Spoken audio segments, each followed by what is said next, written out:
All right, guys, welcome again. My name is Brian Kaz. I'm joined by my friend and business partner, Sean Casey. This is yet another Webfire Wednesday webinars, which you can guess it are every Wednesday, unless, of course, you live in a place like Australia, then it'd be every Thursday. But each week we have calls, again, at 2 p.m. Eastern Time. If you can make it live, great. If you can't, the following week there will be another one, and you can also see the replays of each one. Usually within about a day we post it in the members area. If you go to the navigation bar on the left side under training, you'll see our training videos, you'll see our archive of prior ones from version 1 and 2, and you'll see the new webinars that we do as well. So on this call, we'll be talking about 3 common mistakes that we see and 3 cool marketing tricks as well in the Q&A. Now on the prior call, which was last week, we did more of like essentially an overview of a bunch of stuff in Webfire 3.0, as well as some kind of jumpstart marketing tricks, like if you're an affiliate marketer or if you want to sell sites, or like a good overview of everything, which gave tons and tons of ideas to make extra money and get the best use out of the tools, as well as how to rank really fast. So if you missed that call, make sure that you watch the replay of that, because I know a lot of you jumped on board just in the last week and you may have missed that. So make sure you watch that one, because that was a really good one that gave lots and lots of ideas and stuff, and a pretty good overview of everything too. So make sure you watch that. And another announcement too, we just actually added a lot of additional training. So if you go to the members area, we actually include now not just like a quick start guide, but free traffic training as well. We have an entire course, which last I checked, I think it was like 20 videos or so, which give you like tons and tons of ideas of how to get more traffic, rankings, different ways to make money as an affiliate and all that. And what's cool is that we break them down by category too. So if you only want to do affiliate marketing, we have a section just for that. If you only want to do, ranking or selling sites, we have sections just for that, and all sorts of cool stuff like that. So make sure to check out that. We'll also make sure to email you guys an announcement of all that stuff right there. So that's clearly worthwhile to go through, and it not only teaches you how to do all that stuff, it also mentions how Webfire can help you achieve each of those things as well, which I think is pretty cool right there. We also have some new tutorials on the tools as well. We actually have been updating the tools a lot. Like, each week we think of like new features of the tools, or in some cases some new tools themselves. And there's times where, like, a week ago I did an update on a walkthrough, and then literally later that day they basically added an entirely new feature, and I had to redo the entire thing right there. So we, that happens from time to time, but when that does happen, we get those updates in, so you can now watch that stuff. But even though most of the stuff is pretty self-explanatory, for those of you that need the extra help, we have all that stuff there. And another announcement too that we have, we're actually working on a couple new tools as well, which will be included in part of Webfire as well, and we'll make a special announcement on those next week. But those will be coming soon and included for free for all of our members. So some pretty cool stuff that we'll go over next week and all that, so you can kind of see what we have in mind and all that stuff. So again, welcome to the Webfire Wednesday trainings. They're every Wednesday at 2 p.m. Eastern. So if you're here or you're registered for the series, you'll get a reminder each week so you don't forget. But if you can't make one, again, we'll have the recordings up in the member area under the training tab. And now again, you want to use these calls as an opportunity to get even more training, ask strategy type questions, get feedback, or make suggestions on what else you'd like to see, because lots of the features and tools that we've done have actually been at the request of actual users. And if it's possible to actually do and make sense for more than just 1 or 2 people, we try to make that stuff happen. So if you have any suggestions at all, feel free to let us know, and we'll try to make those happen as soon as we can right there. Now, there's oftentimes like tons and tons and tons of suggestions, so it's not like we can make everyone within an hour. Some are fairly easy, and some might take quite a long time there, just because not all projects are like the one hour coding project, but we do try to make, features and tools that make sense happen. So I want to briefly go over once more, because there's a lot of new members, the Webfire member rules to success.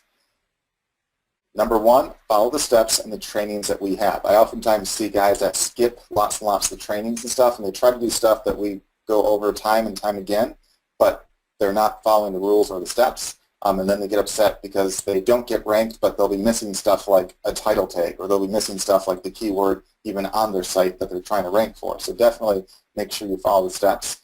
Number two is don't give up, and to seek help when needed, but don't get too dependent, because both sides of these you can lose at. One, I oftentimes see guys that they'll try to rank for like a keyword, or they'll see a prospect and they'll contact the prospect, and within a day they might not be ranked for a competitive term. Then they get pissed and say, well, this won't work, I give up. Or they contact a lead and that lead doesn't immediately buy, and they say, oh, this sucks, this won't work. Even though there might be like 100 leads that they have a chance to sell, they focus all their energy on just one, and they live or die by that one thing. And the key to doing well is not giving up and continuing by, again, following the steps in the training and using the tools that we have. Number three is no whining or negative attitudes. And this, I think, is the quickest way to fail, because it's not just that, whiners and downers are bad or anything like that. It's more so that if you have the mindset where everything you're looking for is trying to be like a negative thing, it really influences your entire life and influence the success that you can have. Because if you're looking for any excuse to be down, you'll find one. I mean, you can have a guy that makes like $1 million, and a negative attitude guy will say, oh, yeah, but I have to pay, half that in taxes now. This sucks. I might as well just not make anything. And obviously they're basically ignoring the good side, which they still made a ton of extra dough there that they wouldn't have had, prior. So keep that in mind too. You want to have a positive attitude and stick with it. As simple as that sounds. Now, before we go on to the training, I just want to ask you guys a couple quick questions. Again, it will only take a couple minutes, but it will help us, again, better serve you going forward. So you can just take like maybe 30 seconds to a minute on each question. There's just 2 of them, and it will help us out. So question number 1. What is a topic that you'd like us to address more on a near future call? So if we don't have it covered on this call, because I already made this call, what's the topic that you'd like to see me cover in more detail? It can be anything that you want. All right, so I'll give you maybe half a minute to answer that. You can type it in the little chat box. Okay, good. While they're doing that, I gotta talk about our boy Nick. Remember on Sunday, Brian, when we did that webinar, and there was a guy that said, hey, we were still answering questions afterwards, and he had just signed up for Webfire, and he's like, oh, I analyzed the website, and that I knew my friend or neighbor or whatever had, and he agreed to give me $100. Well, he just posted up that this is since Sunday that he already made another $300 since signing up on Sunday, so that's $400 he already made. All right, so he just posted that up in the chat box. That's pretty good. So, right, Nick, I appreciate you sharing that, and what happens when you take action is awesome.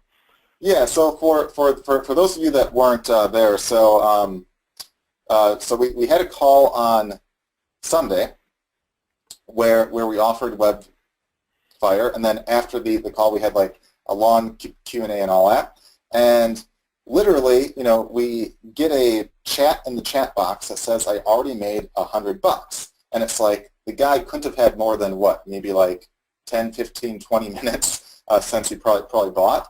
I mean, because literally it was just offered for sale. Then in the Q&A after, he said, hey, I made $100 off it. So we asked, how, and it turned out he actually, if memory serves right, he either ran was it like a neighbor's or a friend's site through like a site analysis, and basically they agreed to pay him like $100 if he fixed up some simple issues with the site. And in my eyes, it's like, okay, that's real awesome. Now I have no doubt that Nick will make a ton more, because that's, the first buck that you make on anything is usually the hardest. But to take action that fast, where literally, I don't know if that was like 10 minutes, 15 minutes, 20 minutes, but very soon, I mean, minutes after actually buying it, landing a deal like that was really awesome. And as Sean just said, apparently he said he made $300 additional dollars since then. And again, that happened on Sunday. So it was only a few days back right there. So pretty cool, great way to take action. And one thing that I think Nick, as well as the rest of you on this call, should definitely check out, if you go to the archived trainings, and this is a topic that we'll also cover in the future too, just because it's such a good topic. We actually have trainings on how to sell like the web services and stuff. We also have it in the recent training videos. If you click on the free traffic course, we have some videos there on how to sell web services and stuff like that. And we actually talk about stuff like how to increase the value and of stuff that you sell. So if you sell a service for, let's say, $100 right now, the difference between selling for 100 and, let's say, 1,000 isn't all that much. It's just a handful of some very easy tweaks, such as the perceived value, making it a bit more done for them, talking about the benefits rather than the work you have to do.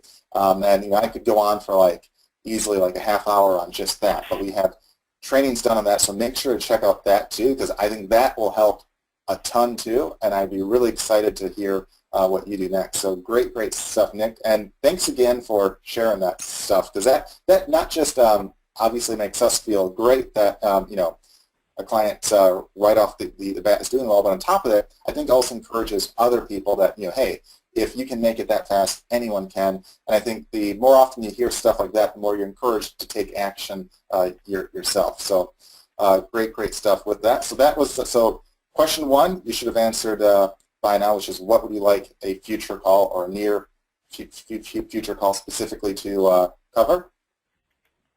And question two is, and this is one I asked prior, but I also want to ask again because I see there's a lot of new people. Are there any tools or anything that you think, or any features that you think would be beneficial if we also included it? Now, don't say an autoresponder or hosting and stuff like that, because obviously, I mean, we're not like an autoresponder, business. We're not like a hosting business and all that stuff right there. But if there's any tools related to SEO or traffic or anything that you think would be super cool or beneficial, feel free to type in that. And we definitely go through all of these and we talk about these internally and try to see what we can do right there. So we'll give you about a minute to fill out that. And in the meantime, Sean, if you've seen any trends with what they'd like us to talk more about in the future, feel free to shout out some while they fill out the answer to the question two there. Well, they covered everything in the world. Well, I mean, because it's pretty broad. It's pretty broad. But hang on one second. Let me go back up there. I've been typing answers to questions. The only problem when you ask these questions is that now there's so many people posting in stuff that I have trouble finding somebody who actually got a question. But people want to know about everything from on-page SEO, e-commerce, fastest path to cash, sitemaps, affiliate marketing strategies, Facebook's Shopify store traffic, website monetization, WordPress plugins, several people on how to get free traffic, which we're going to cover, how to use Video Firestorm, step-by-step for newbies. What do we got? Using Webfire for SEO business, best steps to rank and optimize our sites, lead gen, all right, so traffic, best niches. Guys, like the best steps to basically rank, the prior call actually covered a lot of that. Same with like affiliate stuff. So make sure to actually watch some of the prior trainings and stuff like that. So it's not like each call we can go over the exact same thing, because we try to introduce some new stuff as well as overview of some old stuff that's good and whatnot. But make sure to watch the last call, and also check out our free traffic course, which we just got the entire thing up recently. So make sure to check out that, because that has sections specifically for like a lot of those areas. That's pretty cool right there, and you'll see it in the members area towards the top. There's a button in the center area called free traffic course, see a bunch of videos and stuff laid out there. We also have a separate page which Sean or Sharon, you can link out to that, or we can shoot off an email. I know they just got the page up, so if it's ready, we can link to it. If not, we'll shoot off an email a little later today. And with that, guys, we can move on to the training. So thanks again for answering a couple questions. And by the way, too, if you stay on this call, we have a special thing for you at the very end where you can actually win some cash, too. So even better than free training is winning some free cash. So now let's move on to the actual training for the day, followed by the Q&A, where you can ask anything you want. And feel free to ask ahead of time. You don't have to wait or anything, because we'll go through all the questions at the very end. So here's what you'll learn today. First, 3 common mistakes and how to fix them, because that's what WebFire is all about. We don't just tell you the problems. We tell you how to fix them. And then 3 cool marketing tricks to make more money and bring in more traffic. And then our Q&A. So first step, 3 common mistakes. We see a lot of clients oftentimes making the same mistakes over and over again, which can cost them traffic, rankings, leads, and money. And even though we cover these in a lot of our trainings, we see it time and time again regardless. So we thought it would be worthwhile to point them out here so you don't fall victim to one of them. So here are the 3 common mistakes. Mistake number 1, your title or title tags and content suck. Sure, if you paid attention to any of our trainings, you probably know how important it is to have your targeted keyword somewhere in your titles and your content for any particular web page or blog post. In fact, on the very last training call we did last Wednesday, we actually talked about the easiest ways to get ranked and the easiest ways to target those keywords and all that stuff right there. So if you missed that or if you're new, make sure to watch that. But many of you have incredibly boring titles that even if they're optimized from an SEO perspective, they're oftentimes they just plain either suck from a traffic getting perspective, or they just don't look good. And since a big part of getting and maintaining rankings has to do with how often someone clicks your search listings and stays on your page, you want to fine tune those. And that's been a trend that that I personally saw years back, and I don't think others actually started to actually talk about it, maybe in the past year, maybe a little bit in the past two years, but that's, if you're ranked, let's say, number 5 on page 1 of Google, if someone is more likely to click your site and stay on it, you're more likely to increase your rankings up and up and up. Likewise, if Google tests you out as like a number 1 or 2 spot, if people click and immediately leave, you're likely to lose the rankings. So that's why it makes it super important to stay relevant, but also get lots of click-throughs as well, because the more compelling of a title you have, the more likely you'll get more clicks and traffic. So first up, let's talk about your titles. And when I say titles, I mean like the titles of your blog posts as well as the title tags. Oftentimes, they can be one and the same thing. A title tag is what the search engine sees when you're, if you do a Google search. The blue link that shows up usually is the title tag.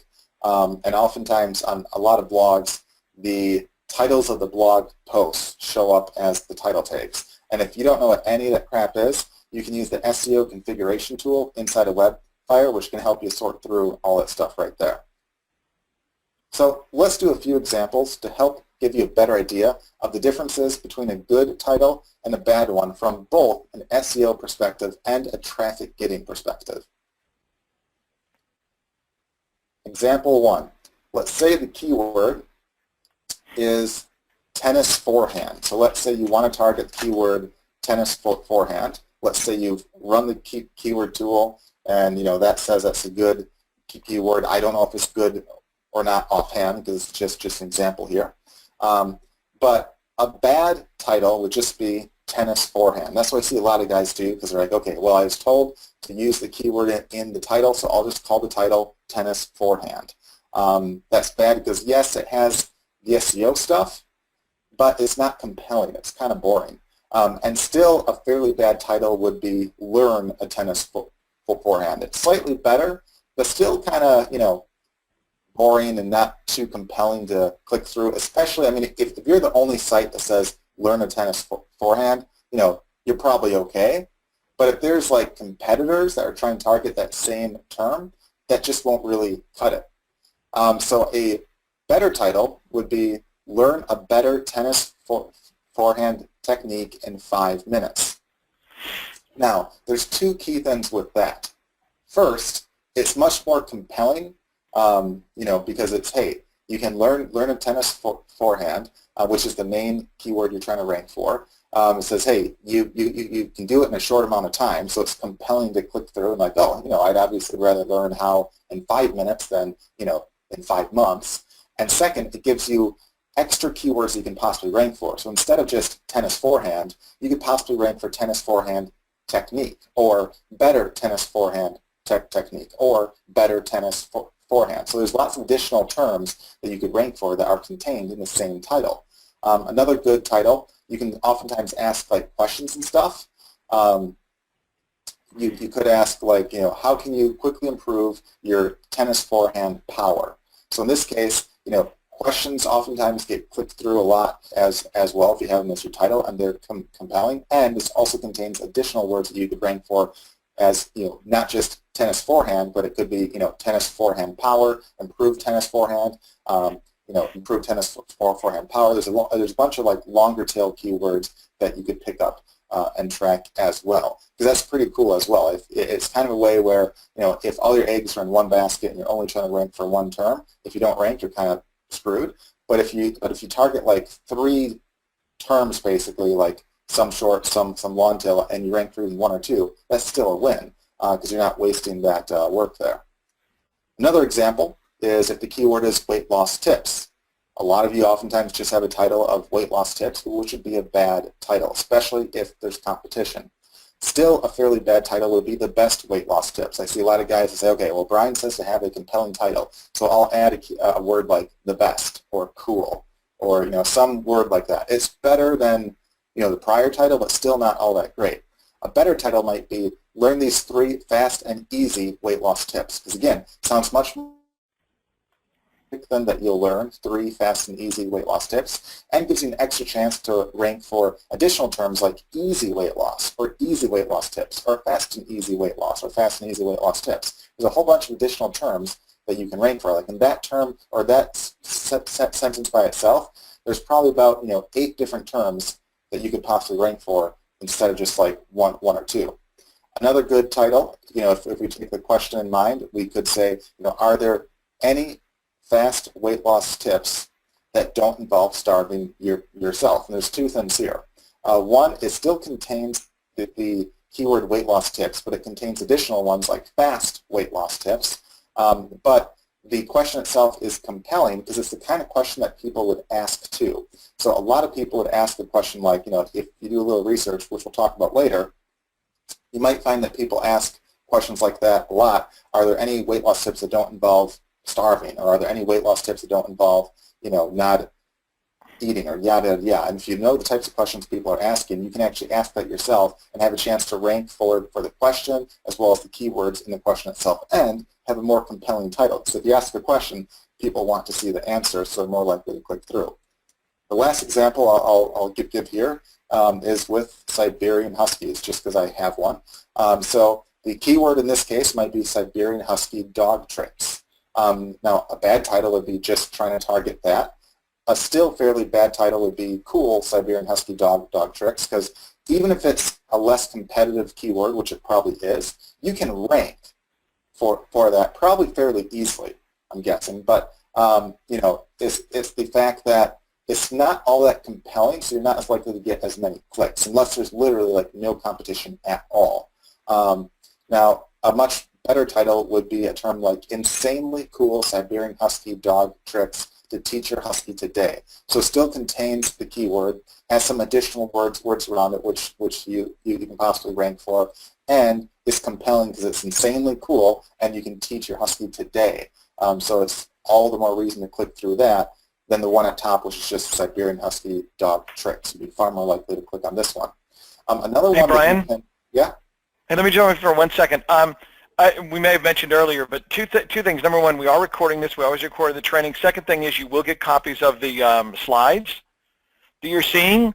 So for those of you whose hands are cramping because you no longer actually write anymore with a pen after using all these digital devices, don't worry about it. We're going to give you copies of these slides, so you don't have to do all that. Just absorb the training, and you'll get access to the slides afterwards. Yes, and that's a great point, Sean. We'll always allow you to see the replay, but we'll have the replay up, and we give you the slides too. Reason why, when I was in college, I absolutely loved any professor that gave you a copy of the slides and hated the ones that would just talk real fast and you had to like jot down stuff. So we will always be the nice guys out there with that. So, and the last one here for the, which would also be a good title, would be Siberian Husky Dog Tricks, How to Teach Your Husky to Say, I Love You. Now, this might not make sense to you immediately, but the reason why this works is basically two things. One, it still contains the keyword you're trying to rank for, which is Siberian Husky Dog Tricks. But if you do a little research, you might learn that there's like maybe one or two tricks that people oftentimes, try to teach a certain dog. So you could rank for the general term Siberian Husky Dog Tricks, but if you find that people oftentimes are looking to teach a certain particular trick, you can add like a dash or an extra term and mention how they could do that as well. So you could have like a whole series of different dog tricks where you can target Siberian Husky Dog Tricks as well as the specific trick itself. Whereas in this case, if you have a Siberian Husky, there's a lot of people that actually specifically there's a trick where you can teach it to say, I love you, because Huskies apparently have like extra vocal cords than most dogs, and if you actually say I love you, they actually can say that back. It's kind of creepy, actually. I got my own dog to say that a couple times, and definitely is a shocker. But if you YouTube Siberian Husky I love you, you'll see some really funny examples of that. But yeah, so that's another great way where, again, you could rank for, the whole idea is you can rank for additional keywords and you make it much more compelling at the same time. So here's what the good titles have in common to sum up. First, they're compelling. They have a curiosity factor, like you want to click through and find out. They sound helpful too, like it's not just plain and blah and it sounds like, hey, this will really be helpful. And at the same time, they're optimized for SEO. So keep that in mind. If you change that, I think that can make a world of difference in getting ranked and getting clicks at the same time. But on top of having a compelling title, you also want to make sure that your content is interesting, quick to glance over, and highly relevant to the question or keyword on hand. Bolded subheadlines, bullet point lists, images, and so forth can all make it more interesting to read and glance over. Novels suck in the vast majority of cases, and if you have a title of insanely awesome whatever trick, make sure that the content truly is insanely awesome or you'll just piss people off. Like if you say, insanely awesome dog trick and, your content is how to teach a dog to shake or how to teach a dog to play Frisbee, a lot of people see that and they'll be like, oh, this guy's just trying to get me to click this sucks, and they'll leave. So don't fool people. If you truly have a really awesome trick, you can rank for that, but also have the content that truly is good and awesome at the same time. I know, again, it sounds like common sense, but I'd probably 2/3 of the time I see guys completely miss this. And also the other major point too is I see guys that write like novels. Like, for instance, if let's say you have, let's say you're about to go on a hot date, okay? And all of a sudden you wake up and you have a giant zit.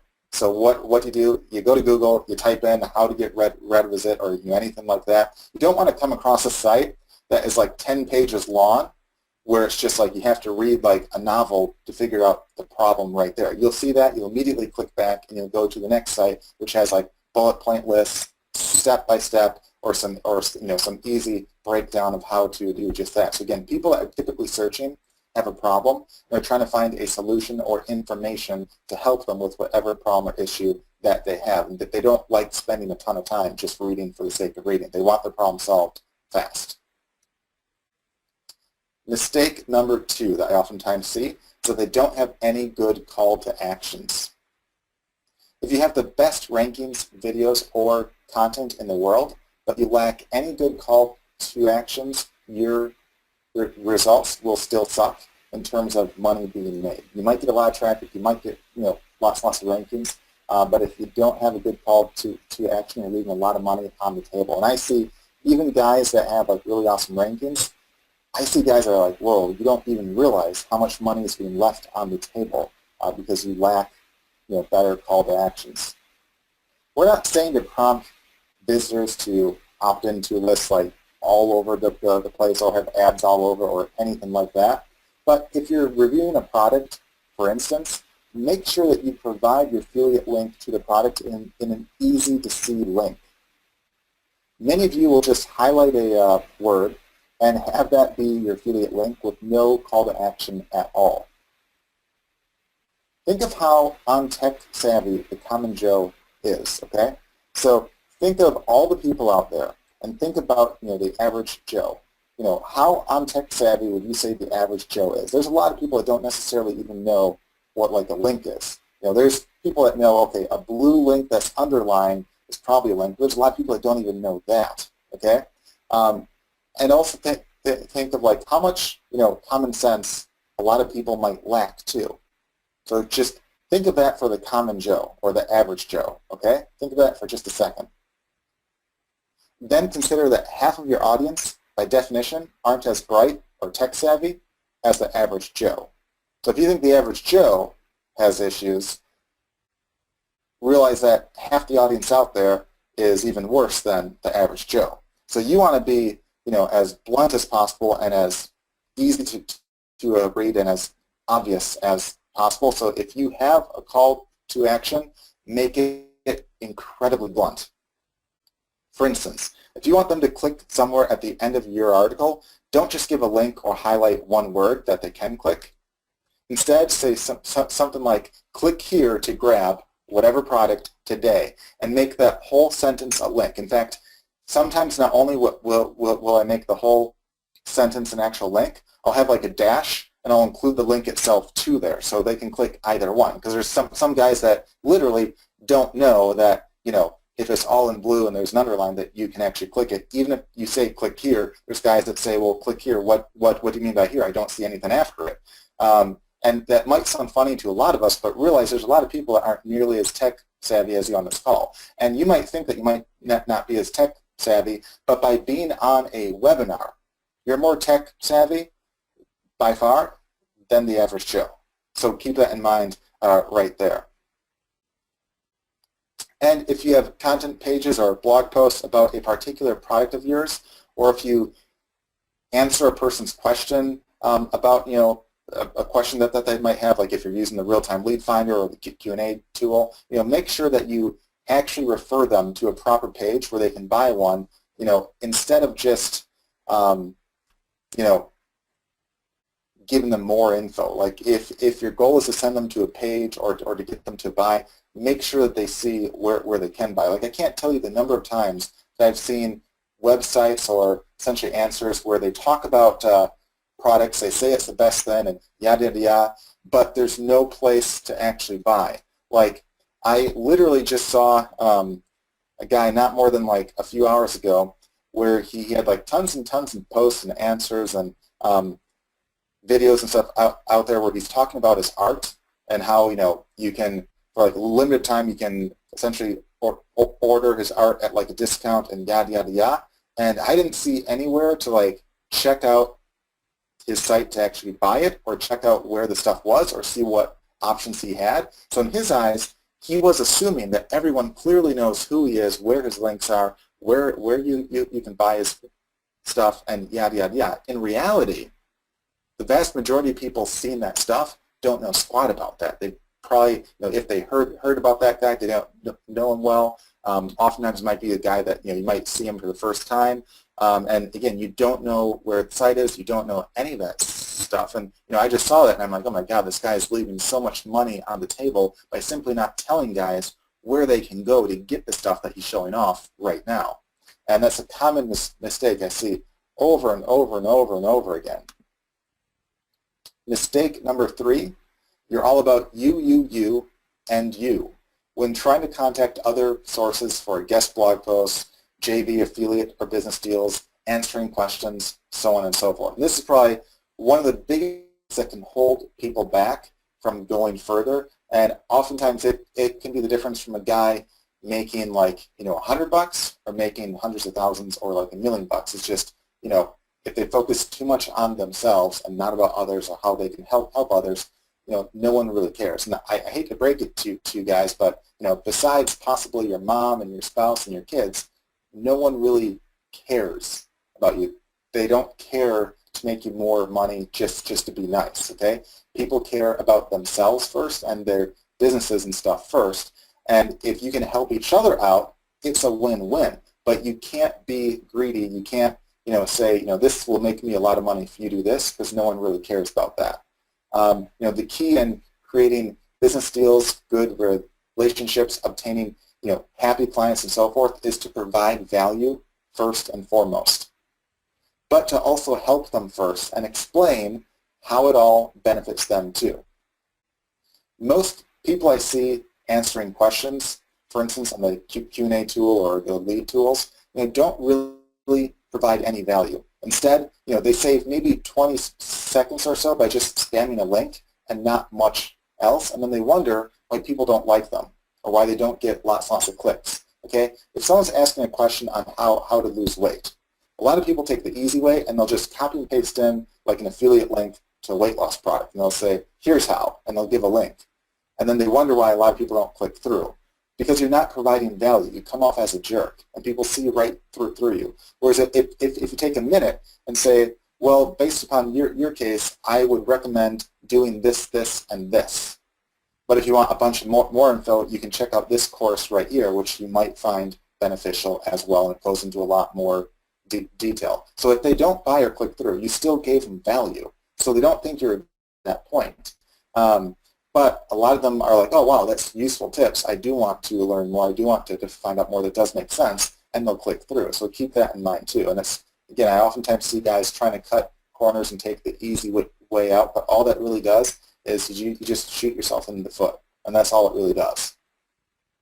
Or they also wonder why others turn them down from affiliate, JV, or business deals so often. If you're trying to do a business deal, especially when contacting any of the sites or leads that you can get with Webfire, because again, you can look up sites to see who's sending your competition traffic and contact them with a click of a button, just like you can find places that accept guest blog posts and contact them with a button. You want to think of what you can offer them first and foremost. And don't kid yourself here or try to disguise it from yourself. And the example with this, everyone for some reason, or I shouldn't say everyone, but a lot of people for some reason always try to cut corners. And in the past, like I've seen guys that they'll talk all about how you can make them more money if you mail their stuff. Well, no kidding. But what's in it for me? And I've seen guys then that if you tell them that to think of others, their immediate response is, if you mail my stuff, I'll make you a lot of money too. And they think that's them providing value. And it's truly not, because most guys, again, see through that. Everyone says that. And you want to think of, what can you do to provide value to the other person or not sound like everyone else out there. I'll talk in a lot more detail about how to do that in just a minute or two. But I want to talk about the worst example I've ever seen. And I've seen a lot of bad examples, but the worst one I've ever seen where, I'm a fairly nice, laid-back guy, but this was a lady that I literally just wanted to slap and say how dumb she was actually being and how she's just shooting herself in the foot, but I knew it wouldn't make a difference. In fact, this was at the event, Sean, that you and I actually met at several years back. The one I was like way out in the boondocks, like 2 hours outside of Dallas. Yeah. I was actually in a limo, and I drove past a house where there literally was a guy in a rocking chair holding a shotgun, which not more than like a half hour prior, I actually joked with the the person in the limo with me, I'm like, I'm just waiting because like we were like way out in the boondocks, and I'm like, I'm just waiting to see a guy, in a lawn chair with a gun, and not more than like a half hour after that, literally there's a guy with a shotgun on a rocking chair, and it's probably the funniest sight I have ever seen. But anyway, this is like way, way, way out there, and we are this cool mastermind with lots of lots of great marketers and stuff like that. That's where Sean and I met. I think the first time, it may have been the second time we met, but it was the first time that we actually talked more. And there's some like Hollywood producers there, some famous actors and stuff, and a bunch of marketers. And there's on the marketing side, there's a handful of some really, really smart guys, and then there was also like a few that just didn't seem to be at the same level or anything like that, or more new to the game, I should say. And there was a networking time where you'd get to sit for like a couple minutes, and with each person, it was like a speed dating almost, and you'd sit with like a person for like a couple minutes, then you'd switch, you'd talk to like the next guy, and the whole point was to basically ask what each of you does, and if there's anything that each of you can help each other with, which is a pretty clever and smart thing because you can meet a lot of great guys. Like, I actually met like more than one person who I still talk to today, and there's some really awesome people and stuff there. And there was this lady who she had a book on. It was like some kind of like, I don't know if it was like self-help or organic food. It was some niche. I think it was like some kind of like organic eating to make your life better. Some very weird, obscure book. And she basically would sit down, and before even saying hi or asking about me, it was, her only questions that she asked is, how big is your list and how many sales can you send me? And I said, and I was just in shock because it's like, A, I know nothing about your book. B, most of my lists probably aren't really interested in, organic eating type stuff. I'm sure that there's people on the list that are, but that's not really one of the niches that I was in at that time. Although later we've gone into some stuff like that. But like she had like zero interest in listening to me, zero interest in anything that I did, and it was all about her on how much can you or how many clicks can you send, how large is your list, and how many sales can you make. And Sean, I'm not sure if you got to actually sit down with her too. I'm not sure if you were in the same area. Do you recall or not? I don't recall that specific conversation, but I've had a lot of conversations like that where people just want. Yep. And it's like that was probably the worst one I've ever had, and you could tell that I even told her that like hey, that's not really a good fit, and she wouldn't take no for an answer, and she's like, well, you should just try and see, and she would just immediately go to like the next guy and ask the exact same thing, and like everyone was like, everyone that talked to her was like, this is unbelievably rude, and no one will mail, but I get that all the time, whereas the alternative is just, again, see what you can do for the person, see what their problems are, see if anything lines up. You can still get them to mail your stuff and all that, but you can only do it if there's something that actually benefits them too. I'll talk more about that in just a bit. So with that, let's move on to 3 marketing tricks. And the first one, we'll talk more about how to do deals just like that. So the first one, since we're on the same topic, is making deals. Since we just covered how not to be a douchebag when contacting others and making deals, let's go over how to get a deal done with some examples too. So let's say you have a product on how to get 6-pack abs in 30 days. And your original goal is to reach out to potential affiliates or authority sites to see if they have any interest at all. You can send an email that follows this format right here, but you want to make it brief. Don't send like, a 20-page email to a person you don't know. If you know the guy, sure, you can send, a bit more and more of an explanation, but if you don't know him, make it brief because, you want to basically just respect their time, but you want to first introduce yourself in like a sentence. Don't make it be like a page long like a lot of guys I've seen do. Then specifically compliment them or their site with something that shows that you at least know a little about them. Like, I can't tell you the number of guys that have a copy and paste answer where they don't even indicate that they know what niche your site is. And that just makes them look, like not all that really into to you, not all that good of like a possible partner or anything like that. Like, for instance, if you know that they have a weight loss tips website, you can just say, hey, I'm a fan of your site. I like the tips and stuff that you gave. I'm like a lot of others. Yada yada yada. Just a simple line like that's fine.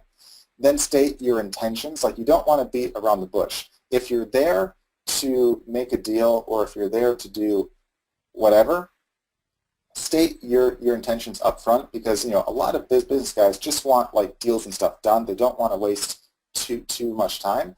And then state why you think it'd be beneficial to them. But again, you want to be careful here, because don't just think about you. You want to say, how it could be beneficial to them with social proof. And here's an actual example of what Sean and I do all the time with Webfire. So obviously Webfire can help get like, awesome rankings, traffic, and all the stuff right there. At the same time, if you're like a big affiliate, or if you have a big business where, you have a lot of people that would have a need for it, you could make a lot of money off of it too as an affiliate.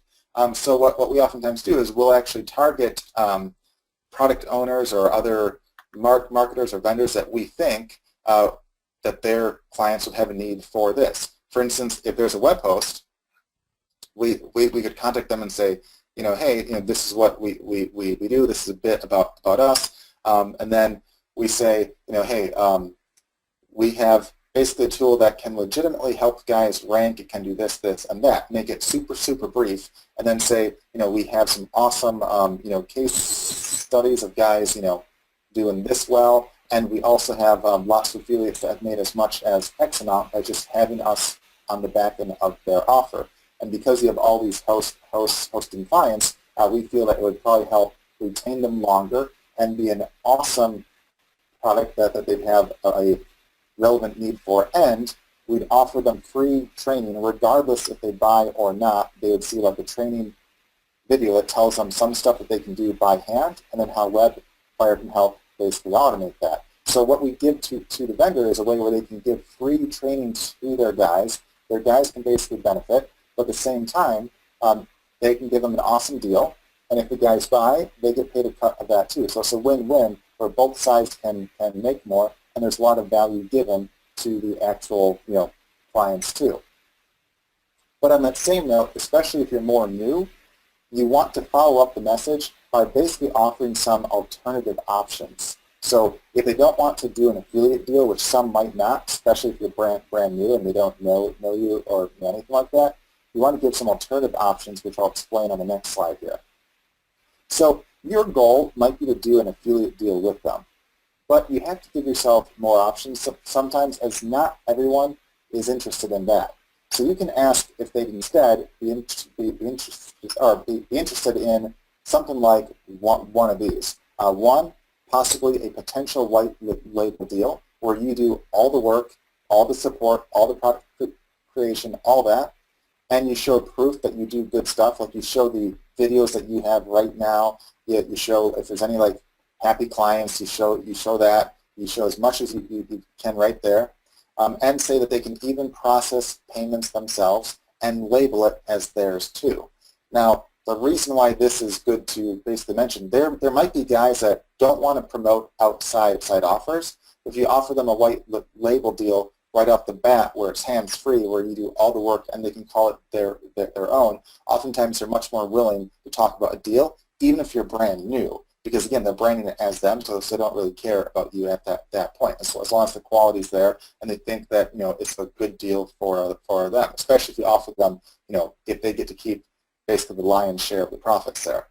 You can also, as second thing here, you can also see if you could pay for an ad through them or a mailing and what that cost would be. Now, you don't have to follow through here, but just asking what an ad might cost or what a mailing would cost shows that you're a serious player. They get a lot of guys that say, hey, can you mail my stuff for free? And they ignore a lot of that crap because they think you're just, again, the average Joe being dumb asking them to do a deal and thinking all about them. Whereas if you show that you're serious and you say, hey, if you're not interested in this, do you ever sell ad space or do you ever sell mailings? If so, what would that cost be? It shows that you're a serious player and you're willing to pay, even though you don't have to follow through on it. In their eyes, they see you as, hey, this is a serious guy because he's willing to actually pay.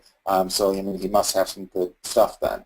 And also the third thing is ask if there's anything that they need, want, or anything at all that you could do for them, regardless if the deal is struck. Like oftentimes there's guys that say, okay, well, I see you have like an awesome course on six-pack abs and all that.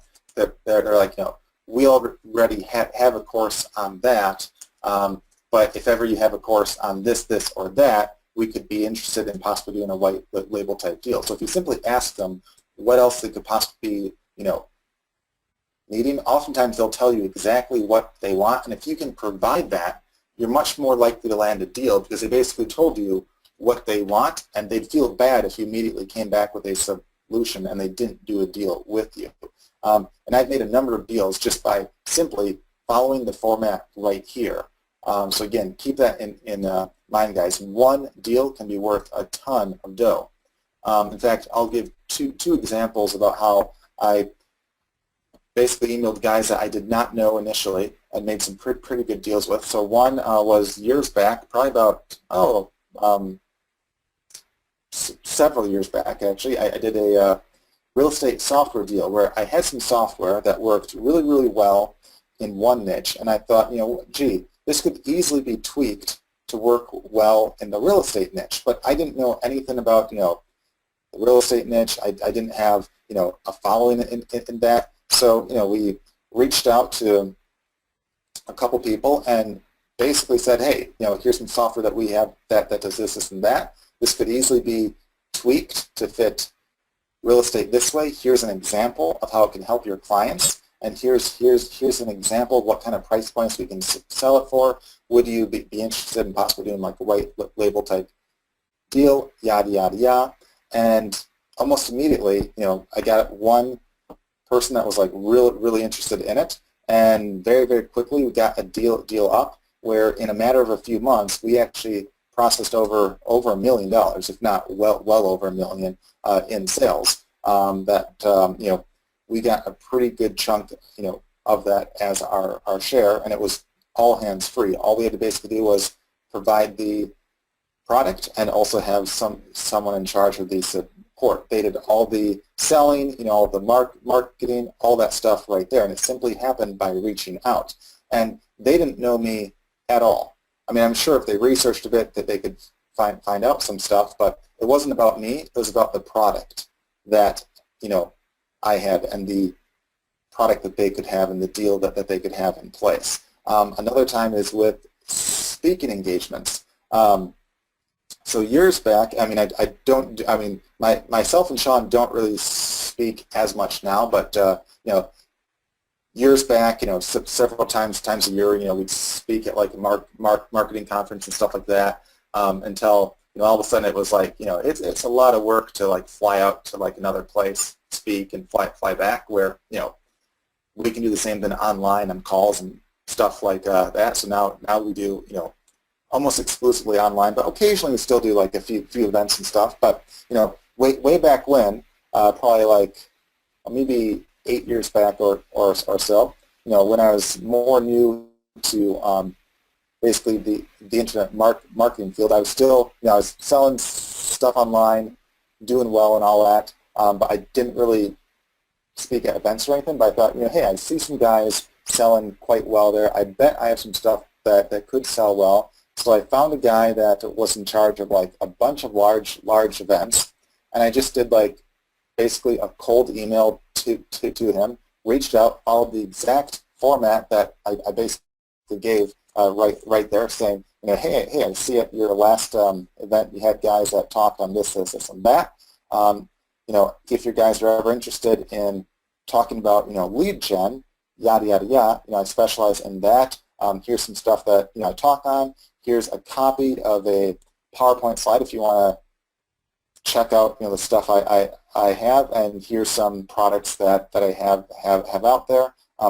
Yada yada. But I complimented him. I made it clear that I knew what he was about. I made it clear how it could basically benefit his people, and also benefit him by making him more. And I landed the deal. I mean, that deal took maybe like 2 days from like the start to basically finish to a make. And I don't know the exact amount made from that specific deal over the course of time, but I mean, it was, hands down, easily in the multi-six figures in sales, possibly even upwards to like $1 million or so in sales, just off that one deal right there, because it built a relationship and led to, again, a lot more right there. So keep in mind, anytime you reach out, you can do cold emails easily, but you have to follow the format I gave you, and you have to do it like by thinking of the other person first and foremost, and truly thinking of the other person first and foremost. Marketing trick 2, this is a cool one. It's a YouTube ranking tricks, and there's 2 of them here. It's no secret that you can rank YouTube videos both on Google and within YouTube as well. Both can get a ton of traffic. But here's 2 easy things that you can do to greatly increase the amount of traffic you get from your YouTube videos. YouTube trick number 1. Use the main keyword tool inside a webfire to identify keywords without much or any title tag matches, or ones that are low competition, for instance. And then do a YouTube search for that keyword and see how many videos contain that exact keyword in their title. If there's only 0 to 1 or so that contain the keyword in the title, just by having that as your own title, you're almost guaranteed to rank on Google and on YouTube for it at the same time. But again, still make the title compelling. YouTube trick number 2. Use some of the keywords from the keyword tags of other relevant videos with lots of views and or high rankings as your keyword tags in Video Firestorm, so that you can show up as a recommended video after someone views their video. And if this is going way over your head, I'll show you a live example in just a second. So again, what you'll basically do is you'll try to show up as a recommended video on other highly viewed videos out there.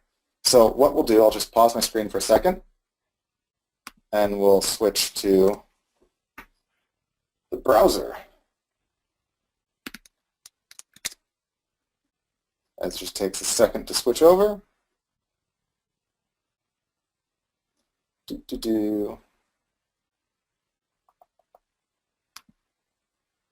Alrighty.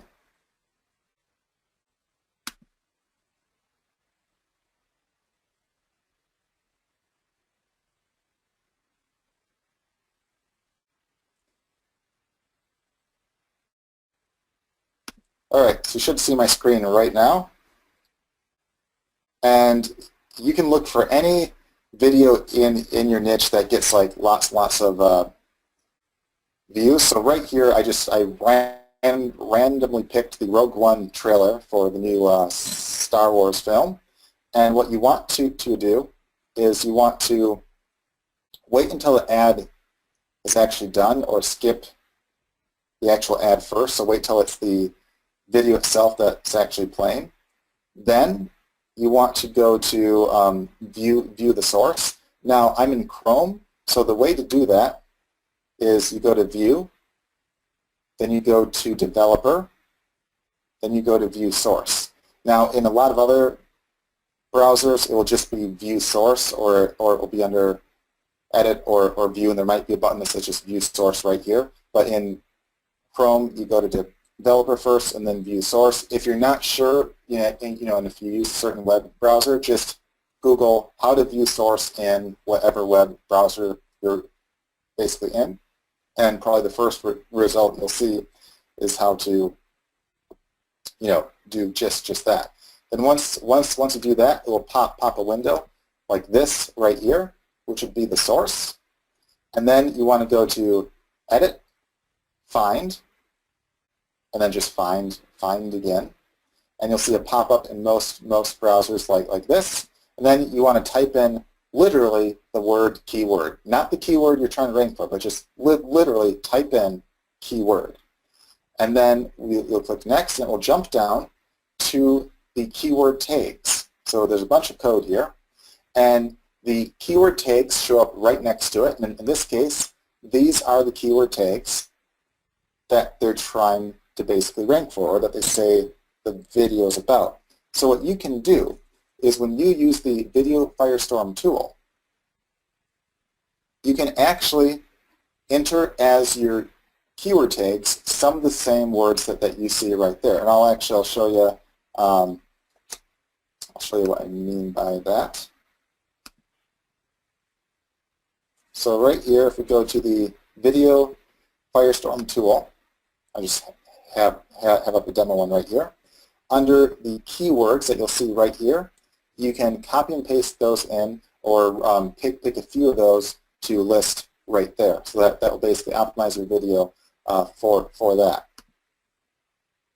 Now, what you want to basically do is pick maybe 2 to 3 videos for that keyword that you want to basically rank for, and pick ones that are either viewed a lot or ones that are ranked towards the top for that keyword. And then copy and paste all these keywords down here, and then mix and match a few, and pick not a bunch of them, but pick maybe like 5 or 6 of those words that all 2 or 3 of them seem to contain. Then use that as yours. If you want to add in an additional word or 2 of your own, that's fine. But then once the video is done, when it says play next or shows the recommended video, you have a much larger chance of your video showing up right there. The other thing too, when you do a search, let's just do Siberian Husky dog trick, I love you. So what you want to do right here is, if let's say you find a keyword that's not too hard to rank for in Google based upon the keyword tool, you want to do the same search in YouTube and see if there's any titles that contain the exact keyword you're trying to rank for. So if your keyword in this case, like let's say you typed in Siberian Husky dog trick, okay, just as an example here. You want to see how many videos on page 1, besides the actual ads, which are marked as ads, right here, contain that exact phrase, Siberian Husky dog trick. And in this case, so far I don't see any. Yeah, I don't see any. That basically tells that the closest one is training tips and secrets right here. So that tells you that if you were to even try to rank for that term, Siberian Husky dog trick, and if you have that in your title itself somewhere, you'd almost be guaranteed to be on page 1 here, and most likely towards the very top of the search right there. And then, of course, not only can that get your rankings, when you pick the keyword tags, you can pick a video that has a lot of views, like right here. Here's one that has almost 99 million views, so you guys thought that that was a pretty small market, huh? Well, there's 99 million views right there for the Siberian Husky I love you trick. So what you could do, again, like I just showed you in the past, you can click that. I love you. Mishka, I love you. And we'll see what he says. Mishka, I love you. I love you. I know you guys want one part here. He's not doing a good job. I love you. All right. So you kind of get an idea right there. That's not the best one I've seen, but then again, you just go to view source, and you would then pull up right here, and it would tell you the Siberian Husky type terms that they use. In fact, we'll just see what they said right there, just to see it. And then again, you just go to the edit find, and it will show the keyword in question. So edit find, type in keyword, which I have there, and right here we have the keywords that they're basically ranking for. So like right here, and they don't really even optimize it all that good. Like they say, target Mishta the talking dog, Siberian Huskies, talking dog. So like, you know, if you had a video of yours, you could target like a couple of your own keywords and then also target a handful of these too, knowing that when the video's done, you'd have a good chance of showing up at the very end as a recommended one. And on top of that, you'd also have a good chance of ranking for the key phrase Siberian Husky dog trick. And this is one right here that got, again, almost 99 million views right there. And so that's a cool trick not only to rank on YouTube as well as Google for a video, but also on how to get additional traffic by showing up as a recommended video as well, which can get even more traffic. Because if you show up on the back of a video that gets 99 million views, that can be obviously a lot of views right there. So I'll just pause the screen as I go back.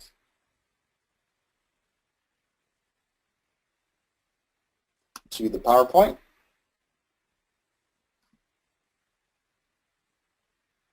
So that's pretty cool stuff there, guys.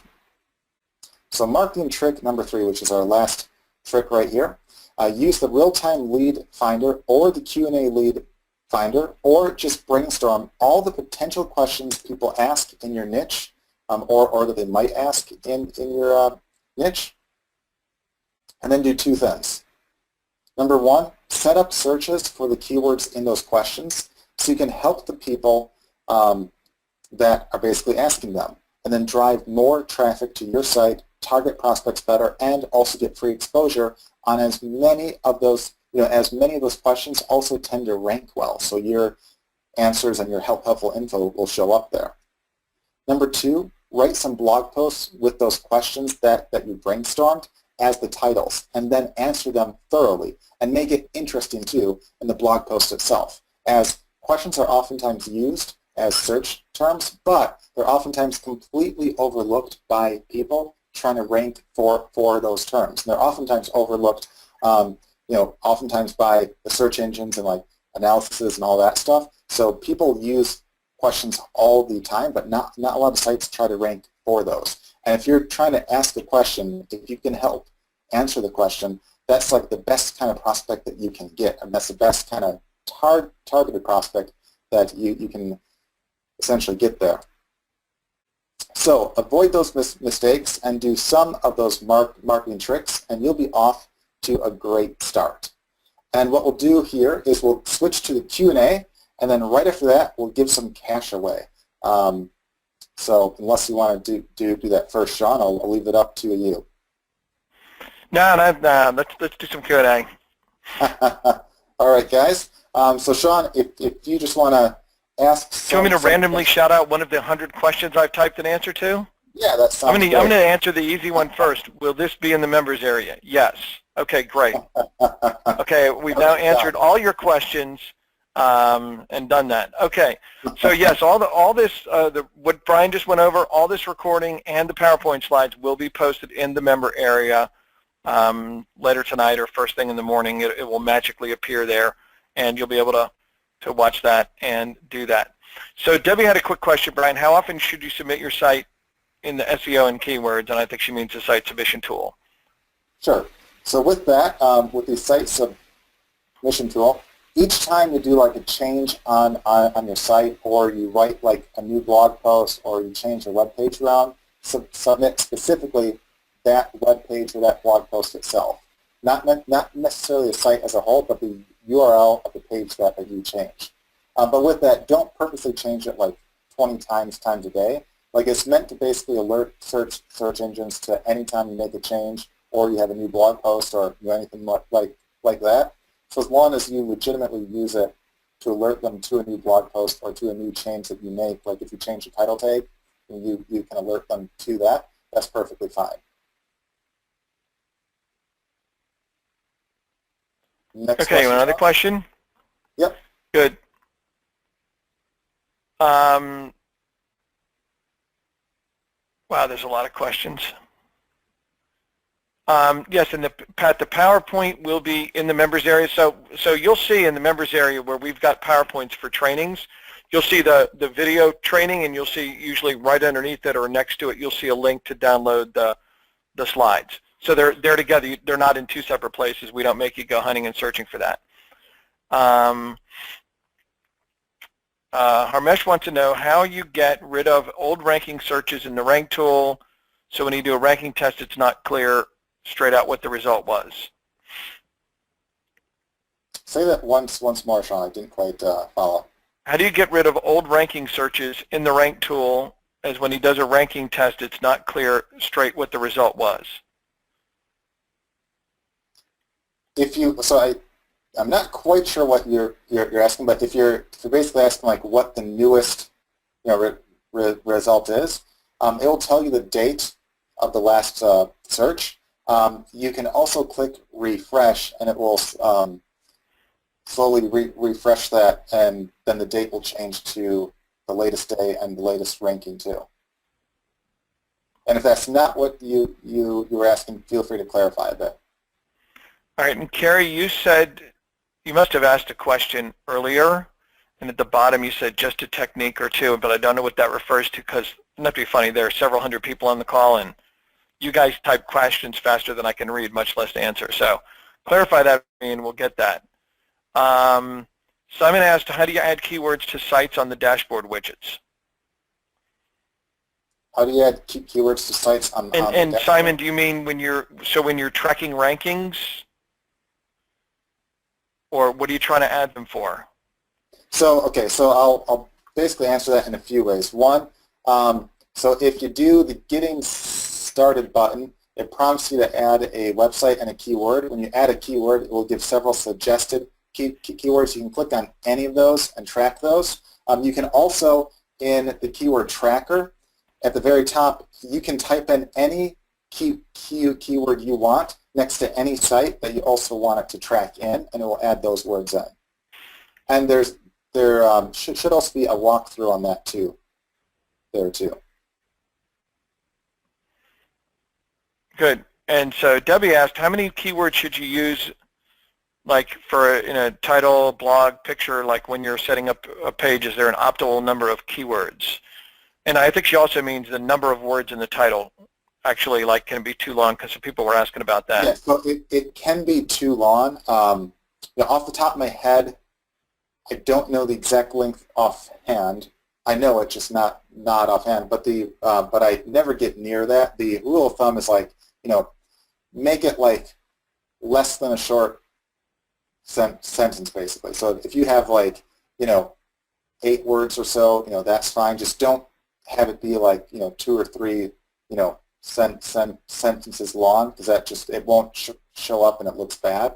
But I mean, there's no like exact optimal range. But keep in mind, if you want like an idea, do a search on Google, and the blue links, those are basically the title tags. So if you have anything longer than what you see there, they won't show, and people also won't see your entire thing right there. So like one line tends to be about max, but I mean, if you're 8 words or so, that's perfectly fine. 10's fine too, just not too much longer, because I mean, you only really have like one line basically.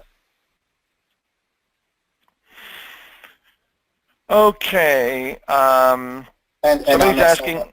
Go ahead, Brian. On the site too, the SEO configuration tool can also help with that stuff there too. And you can also use the website analysis tool to see what the other titles are of the competition, just to get you like an idea of what stuff looks like too. So next question.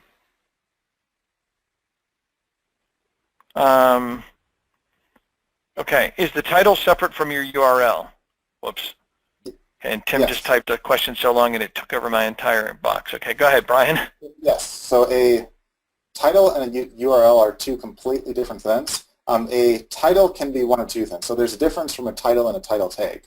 So a title on like a web page or a blog post is literally the title of your blog post or your web page that you put on the page itself. A title tag is basically what shows up in the search engines. If you do a search, the blue link oftentimes is the title tag. It's also on some browsers at the very top it will list the title tags. I don't think Chrome does, but I think Safari does, and Internet Explorer might as well, though I'm not sure offhand. You know, and you can use the WebFire, you know, analysis tool to see what the keyword tags are and all that stuff right there, and the SEO configuration tool to help fix those.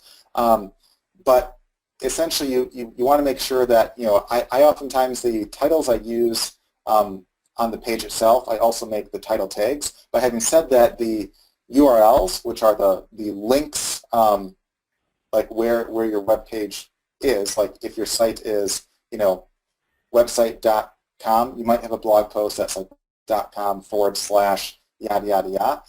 If you have a keyword-rich yada yada yada part, that can help too. So like if your post is on Siberian Husky dog tricks and your link is, you know, website.com / Siberian Husky dog tricks, that can help your rankings as well right there. And you know, we actually have like using the SEO configuration tool, we have a plugin and stuff that can help basically optimize those URLs for you if you have like a blog and all that. So yes, that can help to have a keyword-rich URL, but they're two completely different things. Next question. Yes, somebody wanted to know a couple of techniques for earning some quick cash. Definitely watch the last week's video, because we actually covered that quite a bit there. But I mean, one way is, you know, you could do what Nick did. I mean, he earned like, I think $100 in the first like half hour or less, and I think he's up to like 400 right now. And you know, we've had lots of people do just that, where they'll reach out to businesses that they can you know, help, and they say, hey, you know, here's what I found wrong with your site. You know, here's why others rank and why you don't. You know, if you're interested in possibly having me fix it, let me know, because that's worth money to them. And next week, I'll actually what I'll try to do next week is I'll actually share some specific techniques of how you can reach out to places, and some cool tricks that work really well, and exactly what you should say and what you should show them, and why that all works there. So I'll try to focus a bit more on that next week, along with some other stuff too, based upon what you guys want to see. You can also just write like an affiliate review on any product and rank on Google or YouTube for those terms right there, and drive the sale to whatever your affiliate link is. Especially if you target like a high price point product or a reoccurring one, that can work real well. And in the training videos, we have a section on affiliate stuff. And on last week's call, we also talked a lot about some affiliate marketing tricks and stuff too. So definitely watch those. Next question. Yeah, sorry, hang on. I was just looking at somebody's site trying to look at something. All right, hang on one second. I got to go backwards now.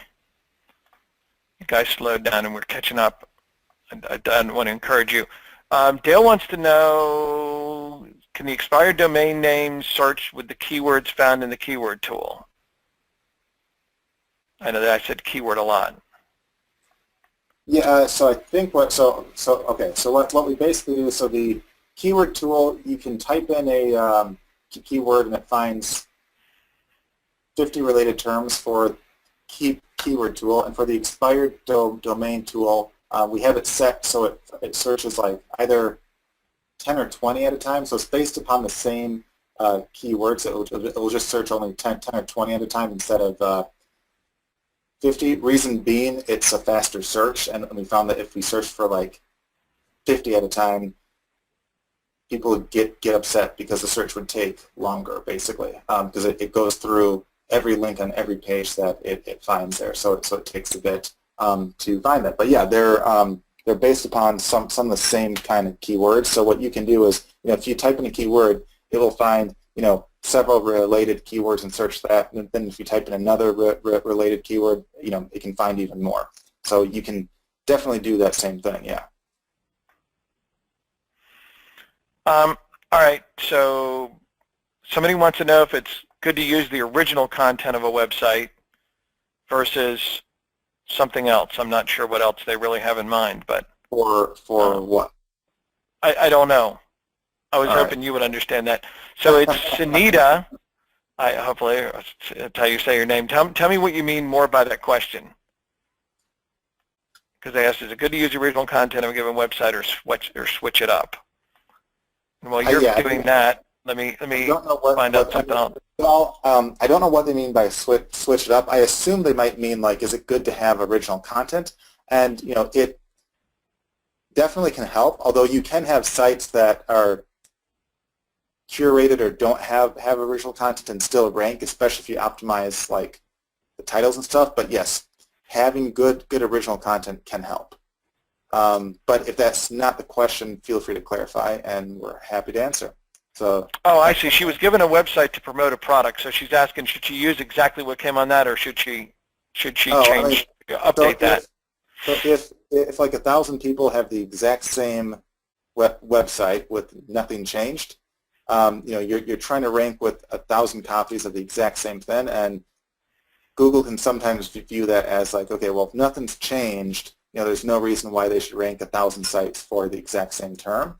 So yes, unique content can help a ton, but having said that, if you have a site that's like the same as everyone else, you can still use like, the ranked lead finder, the real-time lead finder, and all those tools, and get free exposure from page one even without being ranked, and drive traffic from all those places to your site even if you don't rank your site. So you can still use lots and lots of tools without having the need to actually rank your site there.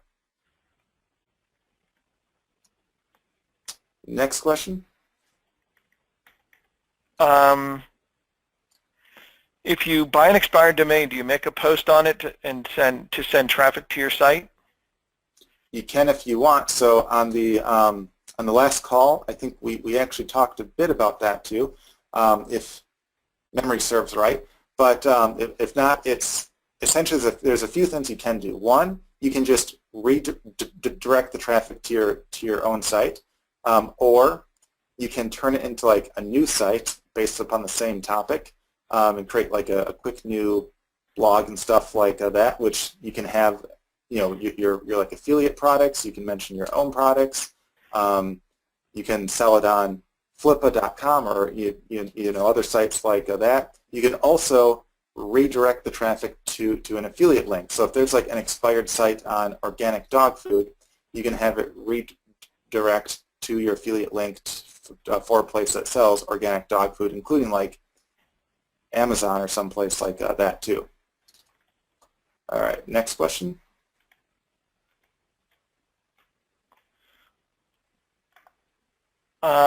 Okay, so, all right, wait, let me sit down back. Sorry, the questions are now popping faster than I can do this. Okay, so Christine, hang on one second, had a question, and if it quit moving, I could read it. Oh, Christina, so she wanted you to go over, give her some ideas of the deals you make on, and I'm assuming, Christine, you're talking about like doing SEO work or site review work or promotional work for other businesses for their websites, how you're doing it, getting paid, making a deal, that kind of thing. Sure. In fact, we briefly cover some of that on last week's call, as well as in the training that we actually posted up to today. We have a lot more on that under the free traffic course, where we have a specific section for that. But next week, I'll actually cover a lot more on how to sell like the web services and stuff like that, and how to actually land those deals and make those deals and all that stuff right there. So we have lots of training now on that, but I'll cover even more next week, because that's a topic that it takes a good chunk of a call to explain it all. Okay, good. So that one's coming soon. All right, Tori, you're welcome for answering all the questions. This is a good trick question. So Marlon asks, should you buy an expired domain that has a lot of traffic but does not relate to your product or service? Well. And can I answer that because I'm a lawyer? Okay. So what you should do, Marlon, is you should email us immediately that you found a valuable domain so we can buy it for $12. So really tongue-in-cheek. The answer to that is partly that you obviously don't want to get distracted chasing off in too many directions, but if you find something where you look at it and you go, wow, this thing's really valuable, And for the cost of buying the domain, I can own and control this. And I could simply go list it on Flippa. And even if I don't touch it, don't do anything with it other than slap up, a text page on it as a placeholder, some simple article that's related to the content for the domain, just so it's got something there when people show up, and put an affiliate link on it or something. If you can go to Flippa and simply flip it with the criteria that you can already do, and somebody comes along and hands you $100 or $200 for it. I mean, you're not trying to get rich or anything, but you happen to find it and you just flip it. Hey, that's great too. Or you simply put up some real quick content that directs people to an affiliate link and kind of a quick pre-sale page for something. That can work as well. So, all right. Michelle, I don't understand your question. You asked with the e-com could increase my search, and I don't know what you mean by that. Oh, sorry, Flippa. Sorry, no. Flippa, Marlon, is flippa.com. So that's a website where you can buy and sell websites and just domain names as well. They have two categories. And so they do millions of dollars in transactions a year and people buying and selling websites. Brian, we keep answering questions, but these guys have been here for a while, and you promised to give away money, so this is probably a good idea to do that. So should we then, with that, guys, we'll go on to giving some cash away. If there's any questions that were missed or anything like that, you can always write support@webfire.com, and they'll gladly answer that there. We just want to make sure that we're respectful for everyone's time and all that stuff. And with that, what we do, we will give $100 away, random person, and all that we ask that you do, and Sean, you can type this link in, is go to our Webfire fan page at webfire.com Facebook.com/Webfire Software. So again, that's Facebook.com/Webfire Software. And you'll see a post. In fact, I'll show that to you in a second right here. You'll see a post that will have our training call that you're just on right here. And all you have to do is like or love it, and then leave some kind of a comment about what you thought of the call. If there was any value of you or to you or anything like that, I'll just show you that page right here. Good, and I just sent it, and it worked, which means I typed it correctly. That's why I'm all excited. All right, so right here, you should see the... Yeah, you should see it. It should have just popped in chat at the bottom of the GoToWebinar widget for you guys. Yep. So again, it's just Facebook.com/Webfire Software, and it's the very top right there. So just either like or love or anything you want right there, and then leave a comment of what you thought of today's training call. And what we'll do, we'll pick one of the random comments right here on this call, and we'll give $100 away right on the call itself. So you can just you see our last call. I mean, we had literally, again, like 63 tons and tons of like positive comments and stuff, and you can actually hear my dogs in the background. Husky, it's probably a person outside, I'm sure. But right here, again, just go right here, and I'll just shut the door so they can whine, and we'll give you another couple minutes or so.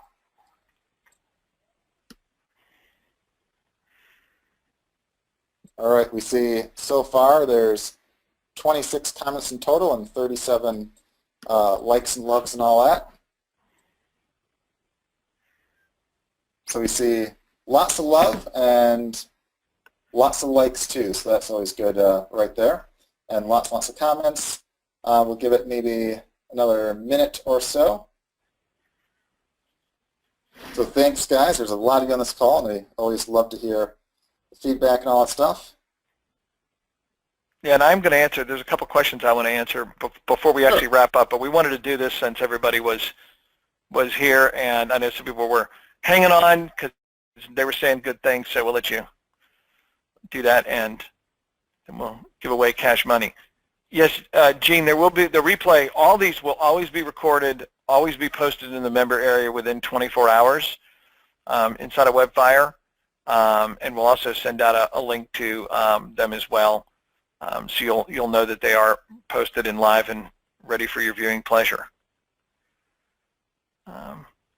So no problem there, and then the link to the PDF version of the slides will also be available as well, so you can get access to that.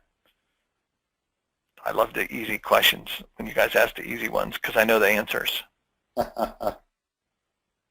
Just like when my wife asked me to do something, it's like really easy, like change a light bulb in a ceiling fixture she can't reach, because it's a job I can accomplish in like 2 minutes, as opposed to something long and complicated. The easy stuff is way more fun. That's why, in fact, when you look at a lot of this stuff that you guys are trying to do, like break down into like using Webfire tools, or some of you guys are starting from scratch trying to promote your business, you got to break it down into smaller steps, because you get overwhelmed when you're trying to like, okay, I'm going to do everything at once. And then you're like, okay, well, that was harder than I thought, because everything at once is a lot of stuff, right? So, think about how you can break things down into more bite-sized chunks. You'll find it easier to do. So how we doing there, Brian? Pretty good. We're at 65 likes and loves and 77 comments. So we'll do a 10-second countdown. Then we'll do the random drawing. So again, 10, 9, 8, 7, 6, 5, 4, 3, 2, and 1, and 0. I'll do a final refresh, just in case anyone got in right then. All right, and what I'll do is we have a total of 84 comments and 69 shares, or 69 likes and loves and all that. Some shares too. Shares are always great stuff, guys, because we love when the value is being shared. So let me make sure all the comments are showing up here. Oh, and we even got a little graphic in a comment too. I like that little thumbs up. That's kind of funny. All right. So 80-some comments right there. So great stuff. So what I'll do is I will go up and down a bunch of times just on the comments, and you'll say stop, Sean, and then I'll stop, and then I'll go up and down in that section, and you'll say stop again, and wherever my mouse is, that will be the winner. All right? So I'll go, let's see, okay, all right, I'll go real fast. Okay, you need to go back now. You're in last week. Okay, stop. Okay, and now say stop. Okay, tell me when you're moving, because I'm trying not to look at the screen, because I don't want to mess up these results here. Say stop anytime. Okay, 3, 2, 1, stop. All right. Frida. What? I'm going to call her Frida. You can call her anything you want to. That is where you stopped, right? No, it's I stopped on Archibald Senor. Oh, did you? Oh, okay. It's hard for me to see on here. Okay, so Archibald, baby, you are the winner. Look, the attitude of gratitude. Is that what that says? I got to move my question box out of the way. All right. He says the call was awesome. The call was awesome. I'd like to start to change for the better because you guys thanks. So if this is you, either message or email us at support@webfire.com, or just write us right here on the fan page and let us know. No. Yeah, no. Do not put your email address on the fan page. 300 people are going to email you otherwise. I meant like a private message. Okay. Well, that's why I didn't want him to get all carried away. A private message us that, and we'll send you $100 today. So make sure that you send us that info, and we'll send you $100 for, again, thank you guys for being on this call right here. And again, if there's any questions that we missed or anything like that, again, feel free to write support@webfire.com, and we'll happily answer all those right there. And then next week, we'll have another call on Wednesday at 2 p.m. Eastern Time. I'll go through all the topics that you guys want to hear more on. One that I'll specifically talk a bit more on is like how to, I covered this on the first call last week, and then also we have lots of new training that we just added to today that you'll see under the free traffic course too, that will email you guys out some more info on soon. But there's lots of stuff that talks about how to do business deals and sell services and stuff like that. But for at least part of next week's call, I'll talk more about that and show some more examples and stuff. Because I'm always a big fan of examples, because I actually learn more from examples than actual step-by-step stuff. So I'll show off some of those, as well as I'll go through what else you guys want to hear about, and we'll pick some of those topics then. Sean, is there anything else you want to add in real quick or anything? Yeah, I do. Guys, hang, because a couple people I promised I would answer their questions. Oh, sure. Hang on one second. I'm trying to finish typing one answer, and then I'll be back to talking. Okay, there we go. Boom. Okay, we got that. Yeah, so the question was, where's the question? Because I said I was going to answer the question. I know it's a lot. Yeah, there's a lot of questions. Okay, so I'm going to guess your name is Tyron, but anyway, so Tyron, you have a product on Amazon, right? You have Amazon FBA where they're doing fulfillment, and just type yes, because I don't care what the product is. I just want to make sure I'm answering the question correctly. And she was asking, or he was asking, I'm not sure which, if how they use Webfire to promote something like that. And so this applies to anyone who's like, how do I promote my product on another site? Like, if I'm selling, kitchenware on Amazon, things where you can't necessarily rank the site. Like you can't control the Amazon ranking itself as much, or drop direct traffic necessarily to your Amazon store as much, for a couple of reasons. And the reason why, so Amazon, I'm going to talk about specifically because it has some specific pros and cons. So the good part about Amazon is you get access to this massive pool of people that could come and buy your stuff. The bad part about Amazon is everybody else is trying to access the same massive pool. It's like the same battle for Google, right? So in Amazon, what you want to, one of your goals is to get your ranking of volume sold in Amazon to go up, because the higher your sales ranking is, the more likely Amazon is going to send you traffic. The way that Amazon thinks, okay, imagine you're Amazon and you could send the traffic for kitchen spatulas, right, to any kitchen spatula product on your site. Which one will you send the traffic to? And the obvious answer is, first and foremost, the one that makes you the most money. Secondly, as long as it's got good reviews and good ratings from customers, because you want happy customers who give you a lot of money, right? So if you become a top spatula seller on Amazon, then you can sell a lot of spatulas, and Amazon will sell a lot of them for you. So a couple of things about promoting on Amazon. One is a burst of activity is more valuable than long-term activity. So if you wanted to line up, like, let's say you were going to do a lot of promotion, the faster you make sales on Amazon, the more you jump the rankings, because the rankings are computed hourly and daily.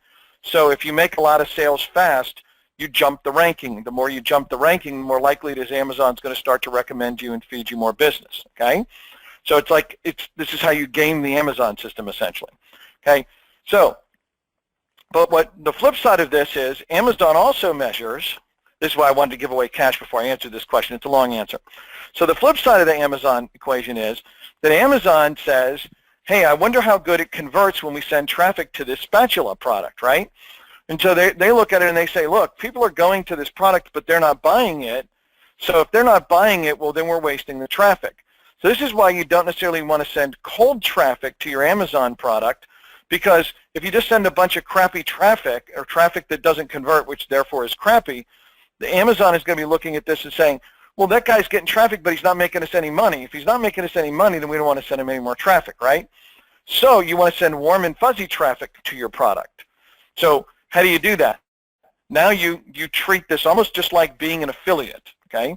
So what you want to do is you want to rank things that you can rank and control, like blog posts on the blog related to your target product, where you can then refer people over to actually buy the product. You could also give them a coupon code when they go over, even if it's for just a slight discount, because that makes them even more likely to buy if they click, because if you say, hey, listen, use this secret coupon code to even just save 10%, then that's a tremendous bonus, right? When someone goes there, they're more likely to buy the product and convert, okay?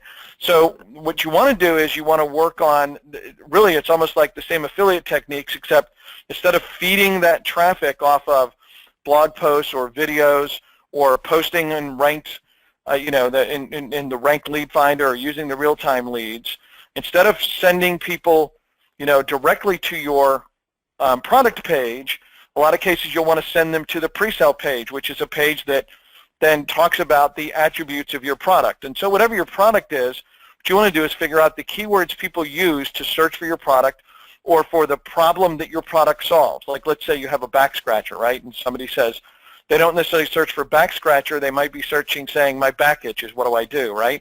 So you want to, you want blog posts that use the keywords, but also a lot of times they answer the common questions that people would have that you solve for them, and then you can lead them into it. If you have an itchy back, the best thing to do is get a back scratcher. And in our research, we found the great back scratcher is the XYZ back scratcher. And you can buy it directly here on Amazon, and just link straight to it, right? So you're pre-selling them on buying the back scratcher when they get to Amazon, right? So hopefully all this makes sense. Now, another thing you can do that's super powerful is, you guys are typing questions. This is what happens when I answer a long question. You guys type more questions. So another thing you do is think about this. Let's say you're out and you have the product that people are looking for possibly when they're looking for like reviews. Like let's say you sell TVs and they're looking for a review of a TV, right? When you find those people, one of the things you can do instead of direct linking into Amazon, okay, which a lot of times they won't let you necessarily do, is you can tell people, go to Amazon and search for this specific product that you're recommending, okay? Because that's a different thing, because usually, like no one's going to stop them from going to Amazon and looking for the product. The same thing for the question and answer sites like Yahoo Q&A, okay? Those a lot of times you can post answers for people who are looking for things like, what's the best weight loss supplement? Hey, listen, it's, we found that it's one that contains all these different things, and the one we like is you can find on Amazon, and here's what it's called. And someone then can literally go to Amazon, search for that product, which is really powerful because Amazon's super impressed when someone shows up at their site, searches for your product, and buys it, right? Okay? So you can use all of those ways and much, much more to promote your Amazon FBA product. Are you impressed by how long that answer was, Brian? That was like 15 minutes to answer. Okay. Thank you guys for everybody said it's a great training. We'll post the replay soon. Tim, yes. So Tim has an odd situation where he's got a new site that Google hasn't popped the update on yet. He created a WordPress blog, Brian, and Google indexed the site when he submitted it, and now he's made a bunch of posts, and Google hasn't updated his listing for some reason, and he can't figure out why. And I just took a quick look at the site, and it's a very interesting site. I never knew that those things existed that he's promoting, but they look like fun for kids. Well, first, have you submitted your site again using the exact URLs of the new pages? If not, do that. And if so, how long has it been? Because if you have a brand new site, they don't necessarily check your site every minute. If you update on like a daily basis, they check your site quite often. If not, you might have to wait like a bit until you notice the actual change. But if you use the site submitter on the actual link or the URL itself on the page that actually changed or is new, that should actually index it much faster. Done that. He's done that. So for whatever reason, how long has it been? 3 days. Yeah. So I mean, that's why. I mean, it's just Google deciding they're not doing it for the moment for whatever reason. If it's a brand new site and they indexed you immediately, and now you have a couple more pages and you haven't gotten the new pages indexed yet. No. What happened is he made the site, and in the default post shows up, says "Hello World, I'm a blog," right? Yeah. So they index that, but now what they haven't indexed is when he actually created his unique content on the site, they haven't bothered to update and tag that in yet. Yeah, it still shows if you search his site, it still shows the old info. That's just what's weird. Well, three things. One, make sure that you use essentially an SEO plugin. We have one in the SEO configuration tool to help to make sure that the titles are actually optimized and have the keywords in the title of the blog post show up as the title tag. If you don't, it sometimes looks like a bunch of clones basically, and they won't rank a bunch of the sites with the exact same titles. The second thing is make double sure that you have the exact links to the exact blog post that you put through the site submitter. Oftentimes people miss that. And then third, also make sure that your main site does not just say like "Hello World" on it, or it's essentially the default. Now I don't know your link offhand. I know Sean just saw it, but make sure that it doesn't have anything like that. And then fourth, wait like a couple more days too, because if they just indexed your site fairly fast there, they don't necessarily check a brand new site, that they just index on like a daily basis. So wait like a couple more days and check, but make sure you do the rest of that stuff first too. All right. So anyway, I think we've held everybody long enough, and appreciate everybody being here. And we'll have the replay up shortly and have that ready for you guys to enjoy. Thank you all for participating, and please comment positively, if possible, on our Facebook page, and we appreciate it. So we'll talk to you later. Thanks much, guys. Take care.